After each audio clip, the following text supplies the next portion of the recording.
ഇന്നില്ലേ നല്ല വെയിലാ. ഇന്ന് ഞാനേ പയറിന്റെ ഇലയില്ലേ അത് നുള്ളി തോരൻ വെക്കാൻ പോവാണേ. അപ്പൊ നമുക്ക് ആ പയറിലെ ഇല ഒന്ന് നുള്ളി എടുക്കാം. ഉണ്ടോ പയറിന്റെ അധികം മൂക്കാത്ത ഇലയില്ലേ, നല്ല ടേസ്റ്റ് കേട്ടോ. എനിക്കിഷ്ടമാ. ചിലർക്ക് ഇത് ഇഷ്ടമാ, ചിലർക്ക് ഇത് ഇഷ്ടമില്ല. പക്ഷെ ഈ പയറും കൂടെ ഇതിന്റെ കൂടെ ഇട്ടാൽ നല്ലതാ കേട്ടോ. നമുക്ക് ഈ പയറും കൂടെ അങ്ങ് എടുക്കാവേ. പയർ അവിടെ എവിടെയൊക്കെ ഉണ്ടായിട്ടുണ്ട്. ഇതെല്ലാം കൂടെ നമുക്ക് ഇതൊക്കെ പൊളിച്ചെടുത്തിടാനേ പറ്റത്തുള്ളൂ. ഈ തോരൻ വെക്കുന്നതിന്റെ കൂടെ ഉണങ്ങി കിടക്കും. സുഹൃത്തുക്കളെ, എനിക്കിപ്പം വീഡിയോ ഒന്നും എടുക്കാൻ സമയം കിട്ടുന്നില്ല കേട്ടോ. പിന്നെ ഞാൻ കമ്പ്യൂട്ടർ പഠിക്കാനും പോകുന്നുണ്ടേ. കണ്ടോ, ഈ പയറിന്റെ ഇലയും എല്ലാം കൂടെ നമ്മൾ നുള്ളി എടുത്തിട്ടുണ്ടേ. ഇനിയിപ്പോൾ ഇതെല്ലാം കൂടെ കഴുകി എടുത്തിട്ട് നമുക്ക് അരിഞ്ഞൊന്ന് തോരൻ വെക്കാം. ഞാനിതെല്ലാം നന്നായിട്ടൊന്ന് കഴുകി എടുക്കട്ടെ. ഇപ്പോഴേ നമുക്കിതിൻ്റെ ഈ തണ്ടില്ലേ അതങ്ങ് കളയാം, അതൊന്നും വേണ്ട. നമ്മളിതെല്ലാം ഒന്ന് കഴുകി എടുത്തേ. ഇനി അരിയുക കേട്ടോ. ഇപ്പം ഈ പയറും കൂടെ ഉള്ളത് കൊണ്ട് ഞാനില്ലേ ഈ അരപ്പ് തേങ്ങായും മുളകും വെളുത്തുള്ളിയും എല്ലാം കൂടെ ഒന്ന് ചതച്ചെടുക്കുവാണേ. ഇല മാത്രമേ ഉള്ളായിരുന്നെങ്കിൽ തേങ്ങ ചിരണ്ടി ഇട്ടാൽ മതി. ഞാൻ ഈ ഇലത്തോരനൊക്കെ വെക്കുമ്പോഴേ ഇലത്തോരനൊന്നും ഞാൻ കറിവേപ്പില ചേർക്കാറില്ല കേട്ടോ. അപ്പം ഇത് പയറും കൂടെ ഉണ്ട്, എന്നാലും ഇലയും കൂടെ ഉള്ളത് കൊണ്ട് ഞാൻ കറിവേപ്പില ചേർക്കുന്നില്ല. ബാക്കിയെല്ലാം കൂടെ ഒന്ന് ചതച്ചെടുക്കാവേ. ഇനിയിപ്പോൾ ഈ ഇലയും കൂടെ ഒന്ന് അരിഞ്ഞെടുക്കാം. ഇടയ്ക്ക് 2 കൊത്തും ഒക്കെ കൊടുത്തേ, അല്ലെങ്കിൽ നീളത്തിൽ കിടക്കും ഈ പയറിലയുടെ വീതിയിൽ. അതുകൊണ്ട് നിങ്ങൾക്ക് ഇഷ്ടമുള്ള പോലെ അരിയാം. കർക്കിടക മാസത്തിലേ പത്തിലക്കറികൾ കഴിക്കണമെന്നൊക്കെ കേട്ടിട്ടില്ലേ? എല്ലാവർക്കും അറിയാം.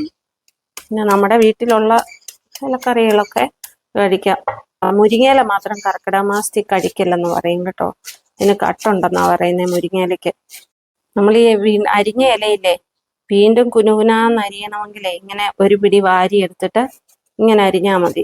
അപ്പോഴാ നീളത്തിൽ അരിഞ്ഞേക്കുന്നതൊക്കെ ഇല്ലേ അങ്ങ് പൊടി പൊടിയായിട്ട് വരും കേട്ടോ. ഞാനിങ്ങനെയൊക്കെയാ. ഞാൻ അരപ്പ് ചതച്ചെടുക്കുമായതുകൊണ്ട് ഇതിൻ്റെ അകത്തിലോട്ട് ഒരു സവാളയുടെ പകുതി അരിഞ്ഞിടുവാണേ. അതിൻ്റെ കൂടെ അരയ്ക്കുന്നതിൻ്റെ കൂട്ടത്തിൽ ചതച്ചെടുക്കുന്നതിൻ്റെ കൂട്ടത്തിൽ ചുമന്നുള്ളിയും കൂടെ ചേർക്കുന്നുണ്ട് കേട്ടോ.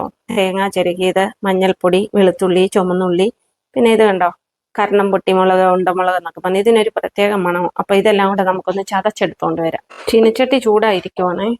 നമുക്ക് ഇത്തിരി വെളിച്ചെണ്ണ ഒഴിച്ചു കൊടുക്കാം. കടുക് പൊട്ടി ഇവിടെ നമ്മൾ ചതച്ച് വെച്ചിരിക്കുന്ന അരപ്പില്ലേ അത് നമുക്ക് ഇതിലേക്ക് ഇട്ട് കൊടുക്കാം.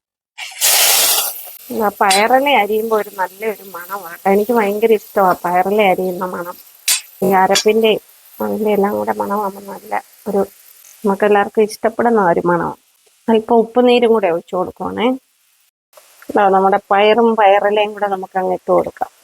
ഇതിനധികം വെള്ളത്തിൻ്റെ ഒന്നും ആവശ്യമില്ല കേട്ടോ. ഉപ്പും നീരും കൂടെ അല്ലേ ഒഴിച്ചേക്കുന്നത്. കാരണം ഇലയുടെ വെള്ളം അല്ലെ ഒത്തിരി അങ്ങ് ഇതായിപ്പോ ഇത്തിരി. പക്ഷെ പയറിന്റെ ഇലയിലെ ആ വെള്ളം കൊണ്ട് പയറും കൂടെ വെന്തോളും. രാവി കയറട്ടെ. വെള്ളമൊന്നും ഞാൻ ഒഴിച്ചു കൊടുത്തിട്ടില്ലേ. നമുക്കിതൊന്ന് അടച്ചു വയ്ക്കാം. തീ കുറച്ച് വെച്ച് വേവിക്കണം. നമ്മൾ വെള്ളമൊന്നും ചേർത്തിട്ടില്ലാത്തതുകൊണ്ട് കണ്ടോ കറക്റ്റ്. അധികം കുഴഞ്ഞിട്ടും ഇല്ല, എന്നാൽ വെന്തിട്ടും ഉണ്ട്. കണ്ടോ നമ്മുടെ തോരൻ റെഡിയായി. നമ്മുടെ തോരന്റെ ടേസ്റ്റ് ഒന്ന് നോക്കാം.